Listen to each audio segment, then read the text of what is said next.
Welcome to Back to School World History.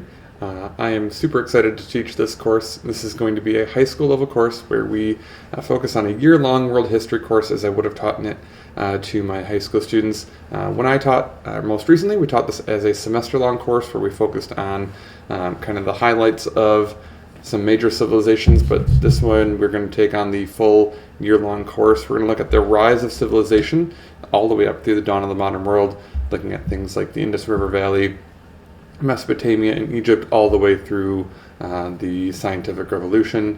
So this is going to be a broad course. This is a course where I am really excited to teach. This is one of my favorite subjects when I still taught in classroom.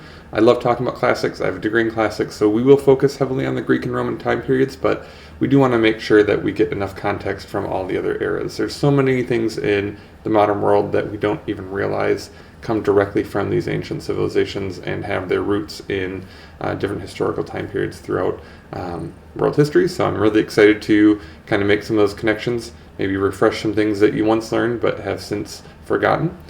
Before we dive in, there are some vocabulary terms that we need to go over. This is going to kind of serve as a trailer to the Back to School World History playlist. So if you are starting with this video, perfect. If you are joining because you jumped into one of the other videos and you maybe heard some things that you didn't understand or that were not clear, then this should hopefully clear some things up. So the idea of civilization is kind of a concept that throughout history a lot of historians and a lot of writers have had a hard time agreeing on what exactly is a civilization.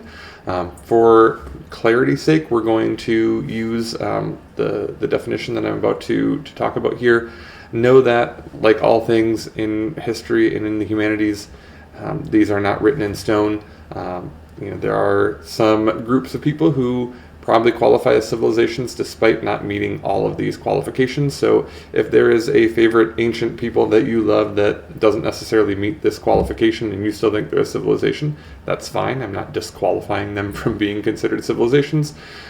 But just in terms of needing a framework to work from, this is what we're going to use. So the first characteristic of civilization is trade. So these civilizations interacted with one another, they traded things from one another, so they had to have trade networks. The second thing is written language.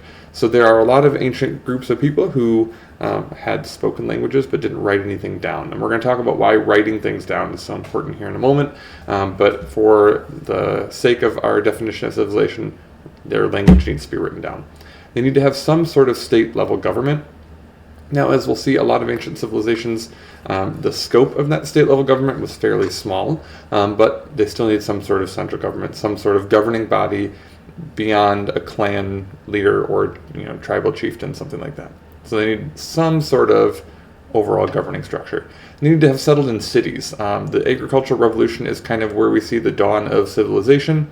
With the agricultural revolution, people were able to produce more food than they could themselves consume, which allowed them to settle in cities. So they need to build cities. They need to settle down in cities. This is one where, people like the Mongols, who didn't initially settle down in cities, sometimes, they're always kind of the token example of the exception to the rule. And then they need to have specialization of labor. So once people settled down in cities, and once there was enough food to go around and everybody wasn't trying to create their own food source, people could focus on other jobs. So for the sake of civilization, we're talking about trade, written language, government, cities, and specialization of labor. Some definitions include monumental building. I'm not going to include that in mine because there are a lot of civilizations that didn't necessarily leave behind some sort of mass architectural lineage, and I don't think that disqualifies from being considered a civilization. So trade, written language, government, cities, specialization of labor. And when we talk about cities, we're going to have to kind of narrow our scope on what that means. We're not talking about mega cities like Tenochtitlan or modern examples like New York or Tokyo, Japan. Just that they settled down together, living in permanent city, town, village locations. The next one we're going to talk about is I'm going to use the terms CE and BCE when it comes to the date conventions because that's what most modern historians have moved on to. I don't have any opposition to the terms AD and BC, but just for clarity's sake, a lot of my source material uses CE and BCE. CE just means current era, BCE before current era. The dates line up the exact same as AD and BC, so CE and AD are synonyms, BCE and BC are synonyms. Again, I have no problem with either date terminology, but just for the sake of clarity and consistency across these videos and across all my source material, we're going to be using CE for the modern dates. So this year would be 2025 CE, and then BCE would be those dates before the year 0. And then lastly, this is going to be a history course. So we're going to start with the dawn of civilization because that's where history starts. Everything before the dawn of civilization is prehistory, it's prehistoric. And the dividing line is recorded history. So that's why written language is such a big deal in civilization. Everything that we consider historical, for our case, is going to be something that has some sort of written record.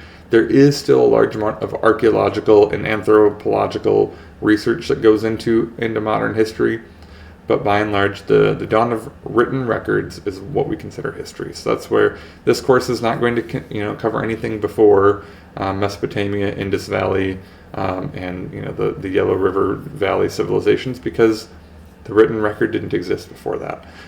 So while we will use archaeological data and anthropological research, and as well as the written record, because we don't have a perfect written record from a lot of these ancient civilizations, that's the big dividing point here. Is we are studying history, not prehistory. So when we talk about things being prehistoric, it just means that they weren't written down. So all that we have for those time periods that are prehistoric is archaeological and anthropological study.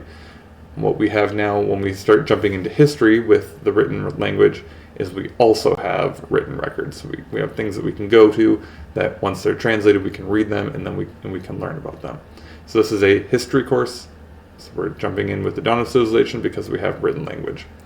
I'm so excited to jump in and go on this journey together. I've been really excited to kind of put a course like this out onto YouTube. Hopefully you all enjoy it. If you do, make sure you like and subscribe for further videos. In our next video, we're going to start looking at the first civilizations in the once fertile plains of Iraq around the Euphrates and Tigris River. I'm so excited. I hope you'll come back to school with me and follow us along with the next video.